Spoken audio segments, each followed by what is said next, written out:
A very good morning to my dear computer students. Let us start our revision for chapter 1.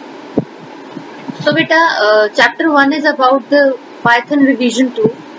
So we know that Python is a high level programming language and it was made from ABC and Modula 3. These two languages. Okay. And how it was named Python? There was a channel, BBC channel, and there was a TV series on that particular channel, the Monty Python's Flying Circus. From that particular program, the Python name was derived. By whom? Guido van Rossum. Okay, so Guido van Rossum was the developer of your Python and he developed it in 1990s, and now it has become very popular programming language. Okay, and where you can find application of it, you can use it in web applications, scripting languages, and as a scripting language you can use it, and in AI also you can find its application. In data analysis you may find its application. Okay, so let us now move further. What is a token? Actually, token is the smallest individual unit in a program. Okay, which cannot be further subdivided, and it is also known as the lexical unit. Okay, so now what is means what kind of tokens we have? Like we have keywords, we have identifiers, we have literals, we have operators, we have punctuators. Okay, so we can understand these keywords with the help of this 3-line code only. So what are keywords? These are the words that are having some specific meaning that cannot be changed, and we can use that particular word for that purpose only. We cannot use that particular word for any other purpose. Okay, like for is a loop. We all know what is a loop, and we can see there are other keywords like in, if. So these are the keywords that are having special meaning. If is a statement, we know, and these keywords. So how many keywords are there in Python? There are 33 keywords in 3.7, and the latest version of the Python that is nowadays we are using is 3.8.5. okay, and it was released in July 2020. Okay, so these are the predefined words, or we can say the keywords. Okay, they have special meaning which is defined to the translator, we can say to the interpreter, compiler, right? They cannot be used for the other type of execution. We cannot give it the name, means the name of the keyword to a variable. Okay, so identifiers. So what are the identifiers? These are the identifiers, the variables that we are using in the program that are named as identifiers. What are literals? Literals are the constants that you are using in your program, like 1 and 0. These are your literals. Okay, what are operators? Like we are using double equal to, which is used for comparison operator. This is a modulus operator which is used to calculate the remainder. Okay, and what are the punctuators? These are the brackets, like these columns, these brackets, and many other things like commas we are using. So these are your punctuators. Okay, so we know what are identifiers. Identifiers are the name that you are giving to different parts of your program, like you are using different variable names, different objects, different classes, different functions, lists, dictionaries, and many other things. There are certain rules that we must follow to give name to a particular identifier, that it should not start with any of the keyword, and it can start with underscore, but it cannot start with any number. Okay, although it can contain number, but it cannot start with a number. Okay, and Python, we must keep in mind that it is a case sensitive language, so we deal uppercase and lowercase characters differently. Okay, so you can see false, F is capital, none, and if F is N is capital, true, T is capital. In rest all other keywords, none of the word is capital, so we have to use them as they have been given. Okay, or as they have been defined. Fine. So beta, next is these are the various examples of the variables or the identifiers, we can say. These are the literals. Now literals are the data items that have fixed or constant values. Okay, we can have different literals in our Python language, like string literal is there. String literal, actually it is a combination of various types of data, like we can have multiple string line, single line string we can have, multiple line string we can have. So in single line string we can enter only data for a single line only, and if we want to use a multi-line string, like we want to print this hello and then word in next line, then we should put this slash here. Okay, and if we want there should not be any backslash used inside the text, means inside the string, then we can go with the this triple quoted string. Okay, then you are not in need of using this backslash anymore. So these are the escape sequences. What are the escape sequences? They are the non-graphical characters actually, and they have the special meaning. Okay, and we can use them for the specific meaning for which they have been designed. Okay, like we have double backward slash. This is the backslash and this is the double backward slash, and this is your single quote. If you want to print single quote, then you need to write this and backslash and then you write it. If you want to write this in your Python, then means you want to write backslash in Python, then you need to write 2 times this backslash. If you want to write this single quote, actually there are some characters that are having specific meaning in Python, like single quote we are giving in string, double quote we are giving in string. So if you want to use them in our Python program, then what is to be done?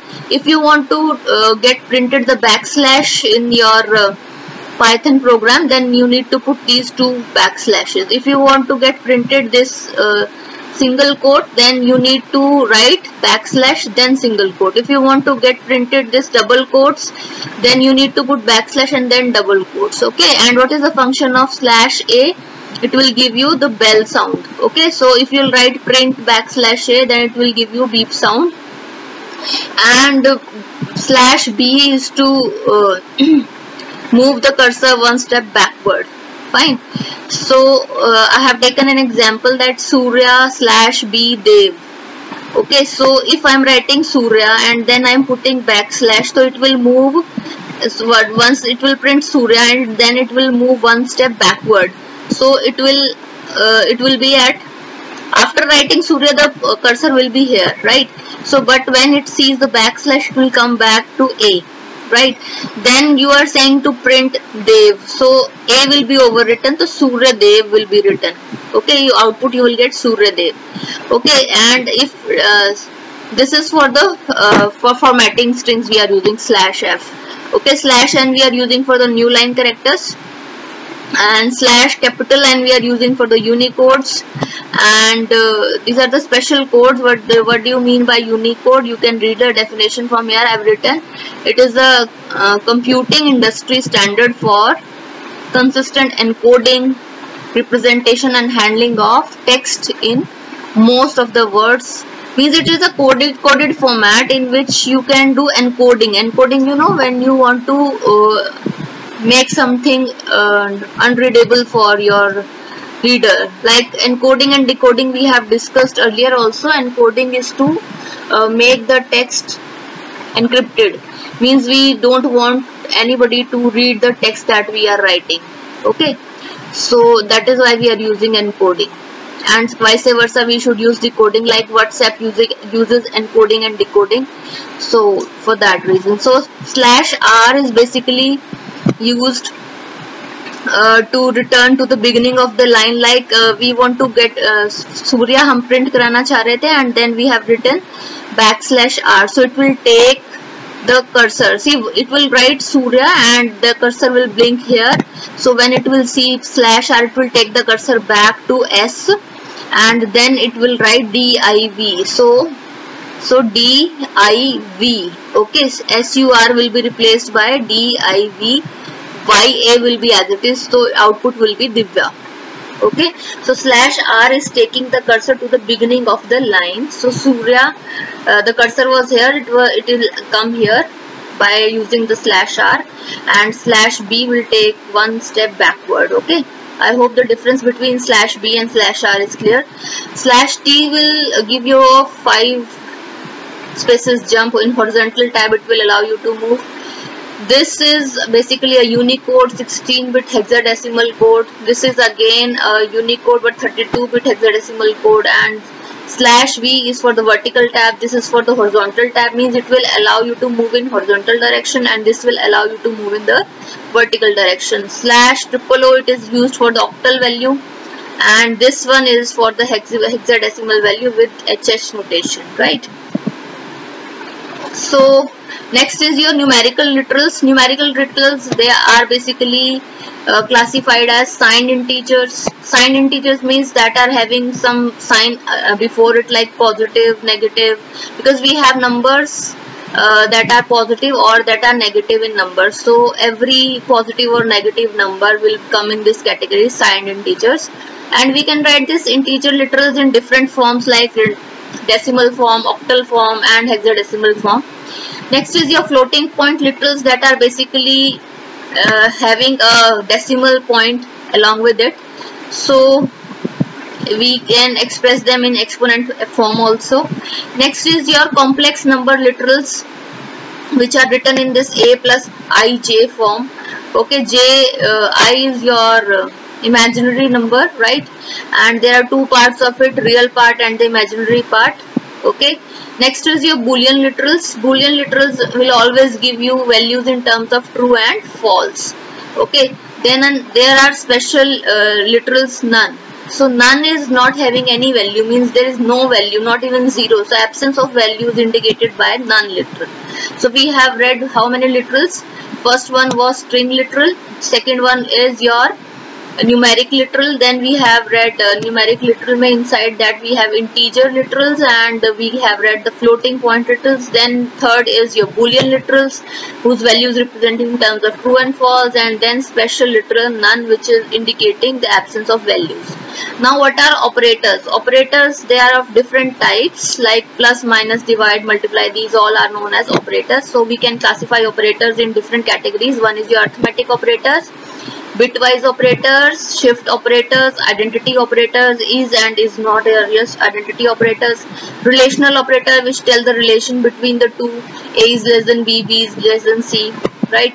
Logical operators, and or, like a and b. Okay, similarly we have assignment operators also, like a is equal to b, a is equal to 7. So these way we are assigning the value. Membership operators, in, not in.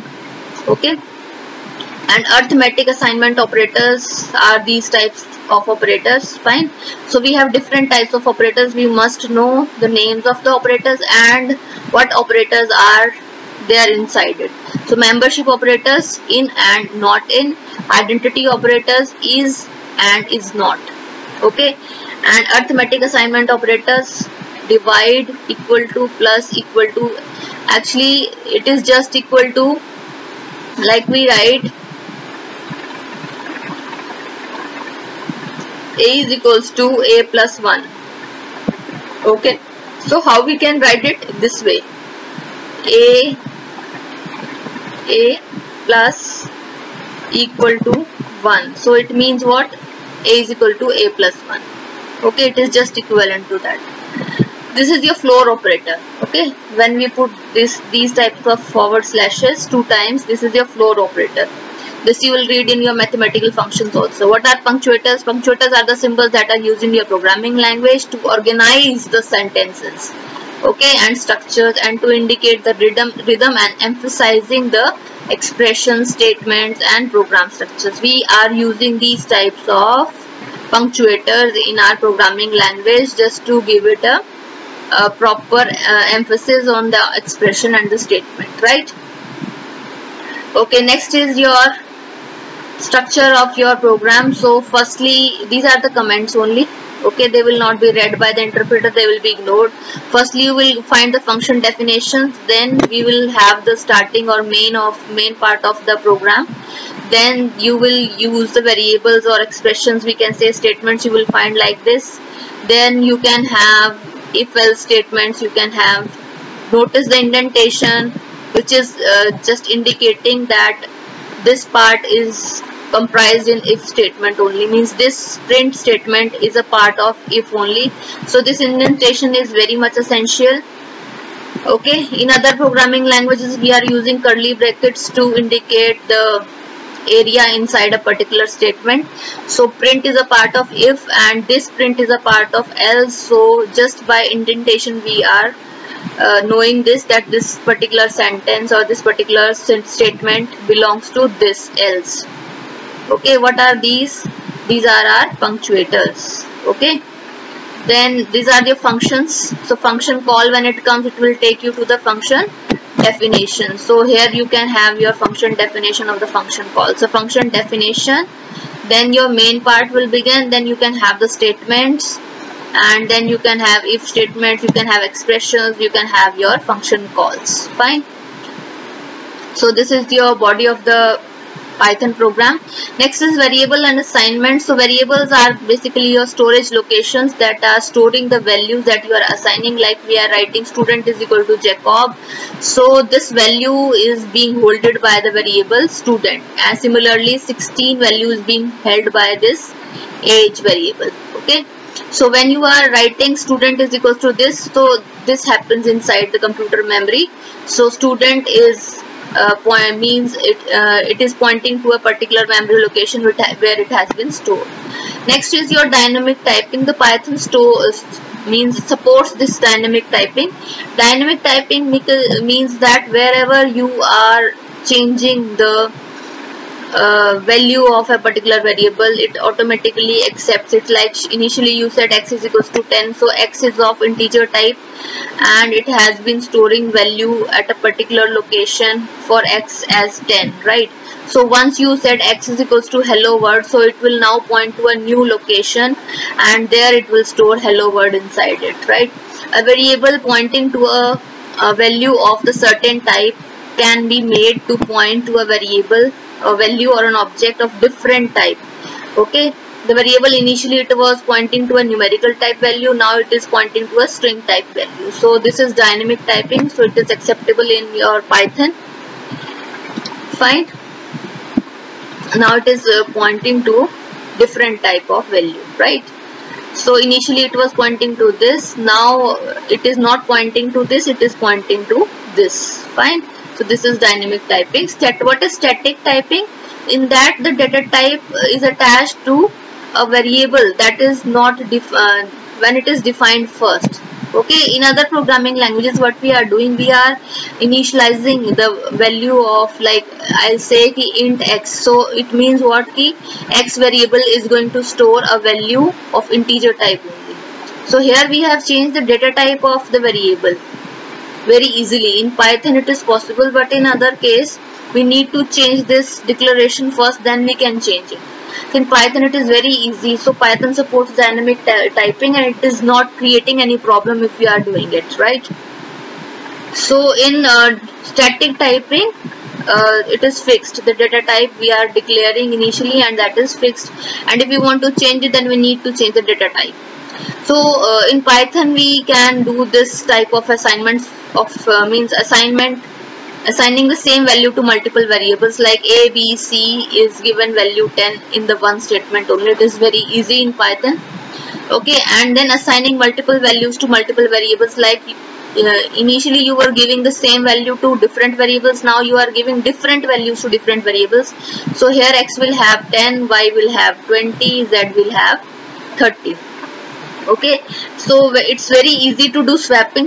What do you mean by swapping? Swapping is interchanging of the value. Like x contains 10, y contains 20, and we want to interchange the value of x and y. So just we need to write this statement x comma y is equals to y comma x. So it will swap the values. Now x will contain 20 and y will contain 10 just by writing this, right? So this is very easy in Python. Okay. How it happens? Actually it is changed. Now it is pointing to a different location. So the location inside this memory, when you are changing the values of variable like this, gets changed. So initially it was pointing to this, now it will start pointing to some other location. Okay, fine. So next is your simple input and output in your Python. So for input means when user has to pass a value, we use the input function actually. So this input function actually accepts the value in the form of string. Okay, so whatever you are writing inside this input function will get printed on the screen as it is. Okay, and it accepts or returns the value in the form of string. But if you want that particular input function to return the value in the form of integer or in the terms of float, then you need to use this function before the input statement. Like if you want to have the integer value out of this input function, then you may typecast it. So whatever value in string value you are getting out of this input function will be typecast to integer. Okay, similarly you can typecast it to float, right? So you may do it very easily. So whatever age you are asking for the user from the user, so it will take it and ultimately it will show you in the integer form, like age is 16. Here the marks that has been entered are 73.55 because we have converted into float. The input has been converted into float, right? Next is your print function for output we are using. So it can have different objects, like we can have separator, we can have end. Okay, these are the objects that we can put inside your print statement. So what are the functions of it? See, we can print different values using this print statement. String value, floating value, and other type of calculation is also allowed in the print. Okay, so in this way we can have comma separated values also, that will give you different results. Like it will give you I am 17 years old in as output. Okay, using this comma separated values. Fine. So if you are using the comma separated in this way, you can get output like this: my name is Amit. So you need to use double quotes and you use comma, so you will get output like this. Okay, and if you want to get output like this at every end of the string, so this is the first part, this is the second part. So after the end of each part inside this print, okay, you want to put a separator like my, then these dots, then this will work like this if you are using separator. So you need to write value of the separator inside the single quotes, right? And similarly you may use this end wala object also. Okay, when a sentence will end, when one string will end, it will put this dollar sign.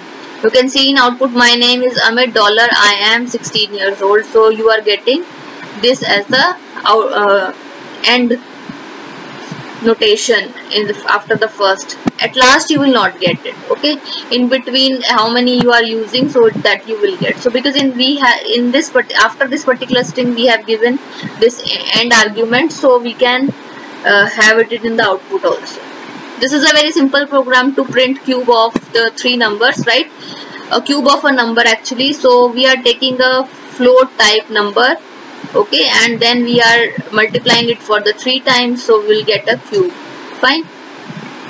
So this is a number, means this is a program to calculate the square root, right? So for square root, again what we need to do, see, this is the exponential operator that will do 5.0 and 1 by 2 of it, means under root of 5 it will calculate for you. Okay, so this way you will get the output. Fine. Next is your data type. So what are data types? Data types are basically the identity of the data.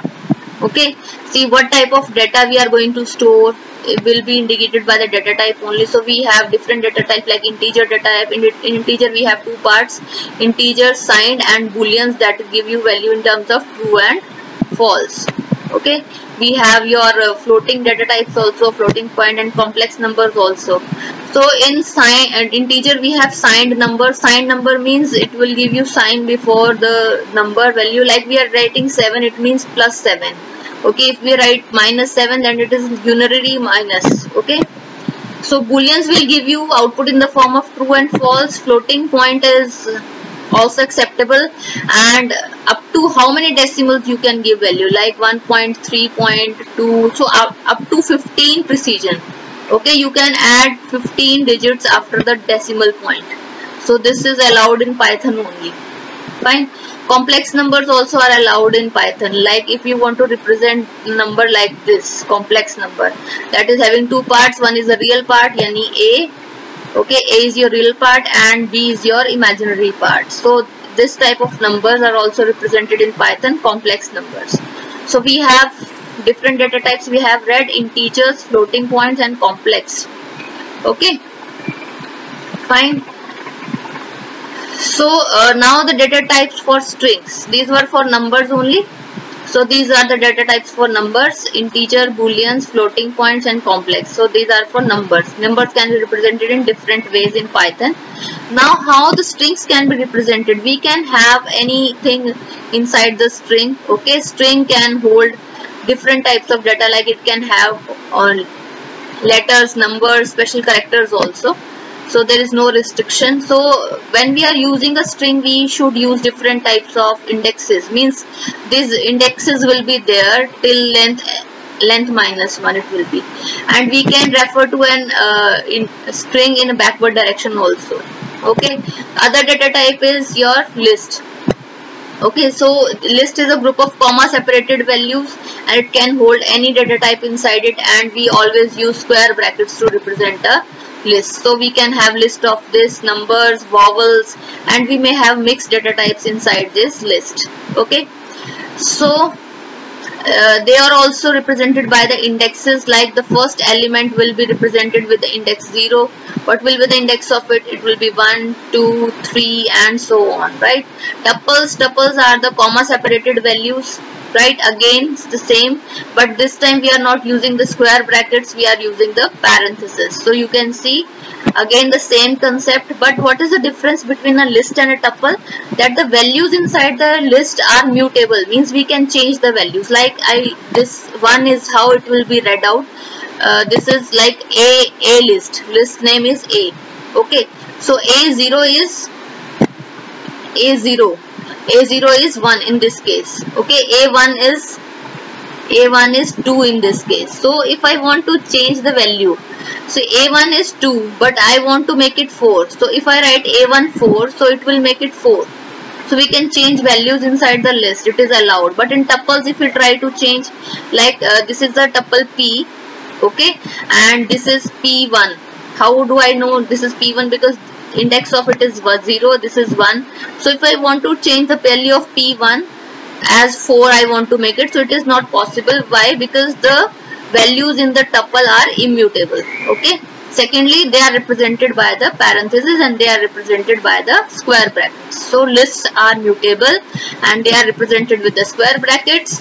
Okay, and tuples are represented with the parentheses and they are immutable, their values cannot be changed.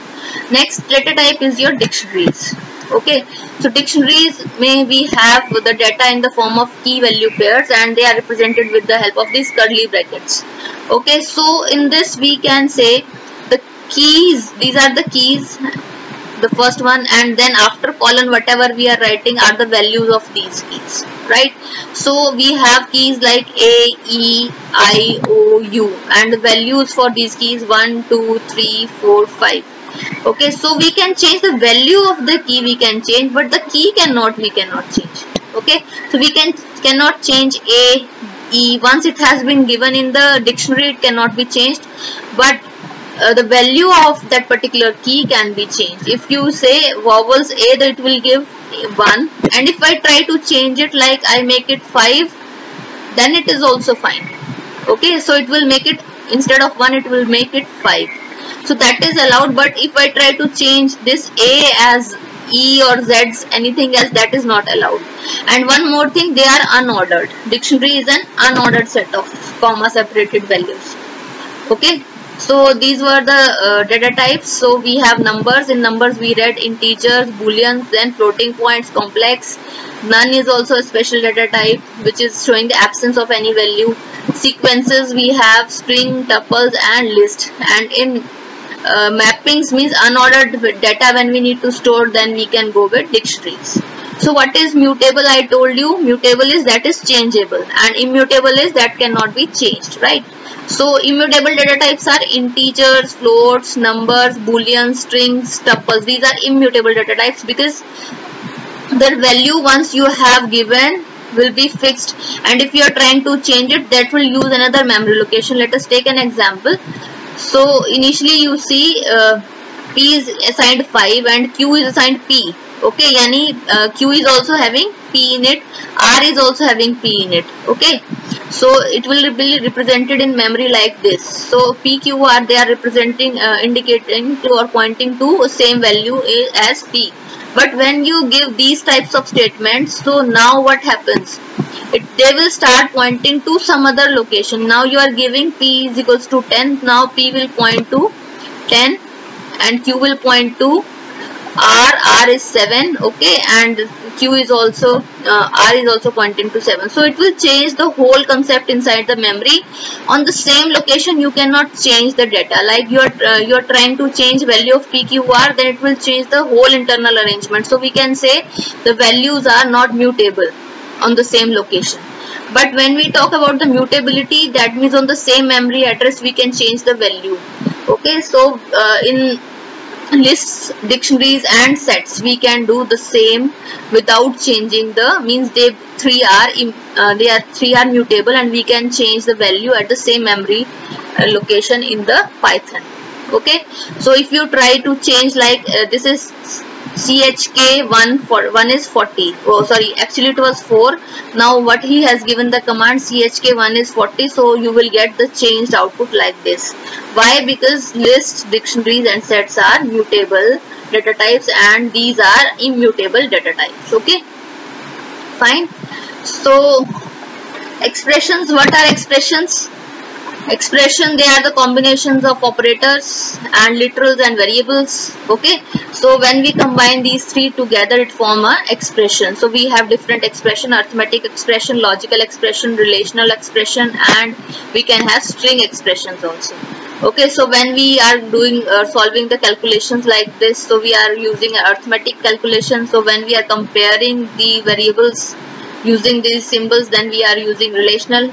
Then when we are using and or not operators, then we are referring to logical expressions, and when we are referring to this string expression, then we will get output in different formats. Like plus is used for concatenation and multiplication is used for replication. Okay, when we will get output and plus, then you will get and then as output, and when and into 2 means 2 times and, so it will replicate the string. Okay, so how to evaluate arithmetic operation? That for that you need to follow certain rules. Okay, so firstly it will perform the implicit conversion, right? So if you are dealing with different data types, the bigger one will be promoted. Means if you are using int or float, then the result will be in the form of float, like that. So you need implicit conversion somewhere, and type promotion will also be taken care of. The largest operand type promotion will be done. Like if you are dealing with one integer number and one float number, then automatically the expression will get promoted to float. Okay, means to upper data type will be promoted, right? So in this way we need to take care of the things. If you are using two integers, then no promotion. If you are using one floating type and one number, then the output will be in the form of floating point. Okay, and if two numbers you are using and one out of them is a complex number, then the output will be promoted to complex data type. Okay, this is the precedence rule that you must take care before you solve any expression. Let us take an example, like you want to perform this. Okay, here A and B both are integer types, but when you are applying this operation, so you know the value will be in the floating point, so answer will get typecast or type promoted to floating point. Like you see the case here, there will be no promotion because they both are integers, no promotion is required, so answer will be in integer only. B is your float type. Okay, you can see here B is 6.0 and A is 3. So A is integer, B is a floating point. So when you will do the modulus operation on these, the answer will be in floating type. This is also type promotion, right? So relational operator, they all are having the same priority. Okay, but they are having the lesser priority than the arithmetic operation. Relational among themselves, they are having the same priority, but they are having the lower priority than arithmetic operations. Fine.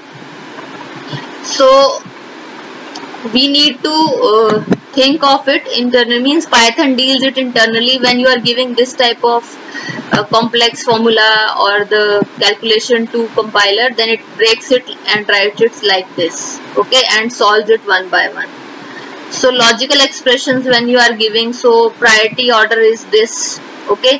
Firstly not will be solved, then and will be solved, and then or will be solved. So firstly it will solve this type of expression, then whatever outcome you will get, then it will AND it, and then it will go for OR wala operation, okay. So precedence we must take care of it. Like you see, this type of expression is given to you. So firstly relational operators, these internal brackets will be solved up first, okay. So at this first step it will be solved, then the particular operation will be solved, right, and then and then OR will be solved. So ultimately you will get false. So you see this out of this we will get 1, this will get 0. Why 0? Why? Because this condition is false, so we'll get 0. This condition is true, we'll get 1, okay. And this condition is 0. 8 is not less than 18, so it will 0. So not 0 is 1. Not 1 is 0. So not is to negate, okay. So 0 will be converted to 1 and 1 will be converted to 0, okay. So not will be negating it, right. So 1 and 1 is 1, okay. And here also you see, firstly and we will solve. We will solve this and this, then we will go for OR, okay. Then 1 and 0 is 0. So 0 or 0.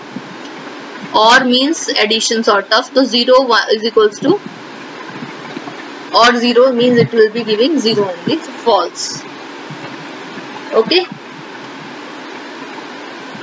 Actually here we will get 0. 1 and 0 is 0. So 0 or 0 is 0 always. Fine. This way you can typecast explicitly, means we are doing ourselves, like we want to convert. See, A is 3 and B is 5.0, and what we are doing, we are typecasting, type promotion we are doing. B we want to get converted into integer. So this way we can do the typecasting. This is called typecasting, and that is explicit, that we are doing it forcibly. Now output of this will be 5, because we have converted the floating point value of 5 into integer, that will give you 5, okay. So thank you so much for today's session, okay. Revise it and practice the back exercise also.